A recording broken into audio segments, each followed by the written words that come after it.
Hi అండి, అందరూ బాగున్నారా? ఇవాళ మనం ఓట్స్తో ఇడ్లీ తయారు చేద్దాం. మీరు ఎప్పుడైనా తయారు చేశారా ఓట్స్తో ఇడ్లీ? దేంతో ఓట్స్తో ఇడ్లీ మనం దోశ, ఉప్మా ఇన్స్టెంట్గా తయారు చేసుకోవచ్చు. ఒక గ్లాస్ ఓట్స్ తీసుకున్నాను నేను. ఇవి దోరగా వేయించేసి మనం మిక్సీ పడదాం. ఇది చాలా రిచ్ ఫుడ్ అనమాట. అంటే దీంట్లో ఫైబర్ ఎక్కువగా ఉంటుంది. ఇన్స్టెంట్గా చేసేసుకోవచ్చు. ఒక ½ అవర్ ముందు ప్లాన్ వేసుకుంటే ఇంట్లో ఓట్స్ ఉంటే కనుక మనం తయారు చేసేసుకోవచ్చు. చాలా ఫైబర్ ఉంటుంది. దాన్ని మిక్సీ పట్టేసి ఒక గ్లాస్ ఓట్స్ని, గ్లాస్ బొంబాయి రవ్వ, కొంచెం సాల్టు, ఒక గ్లాస్ ఓట్స్కి ఒక గ్లాస్ పెరుగైతే బాగుంటుంది, బాగా పొంగుతాయి.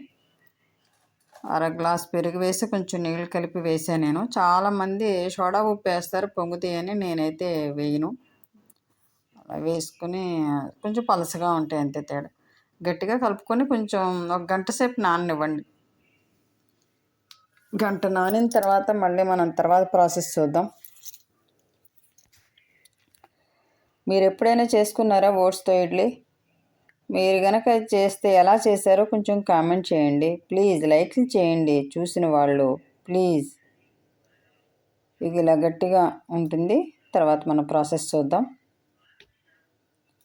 మీరు ఏ విధంగా చేస్తారో కొంచెం కామెంట్ పెట్టండి. తురిమిన క్యారెట్, ఇది మీ ఇష్టం. ఇది తురిమిన క్యారెట్ వేసుకొని మనం ఇడ్లీ వేసుకోవడానికి ఏ విధంగా కలుపుకుంటామో ఆ విధంగా కలుపుకొని మనం ఇడ్లీ వేసేసుకోవటమే.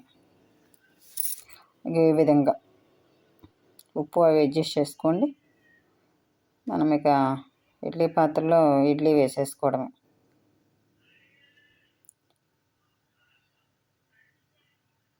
రెడీ. వేడి వేడి ఇడ్లీ. మధ్యలో ఒక్కసారి చూసుకోండి ఏ విధంగా ఇడ్లీ తయారైందా అనేది.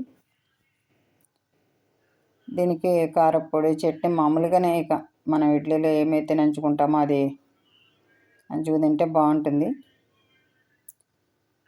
వేడి వేడి ఓట్స్ ఇడ్లీ మీకోసం. ప్లీజ్ నచ్చితే లైక్ చేయండి, సబ్స్క్రైబ్ చేయండి. మీకు ఏ విధంగా తయారు చేసుకుంటారో కామెంట్ చేయండి. రెడీ. వేడి వేడి ఓట్స్ ఇడ్లీ సాయంత్రం పూట స్నాక్స్ కింద బాగుంటుంది, రాత్రిపూట టిఫిన్ కింద బాగానే ఉంటుంది. అప్పటికప్పుడు వేసుకోవడానికి మెత్తగా బాగుంటాయి.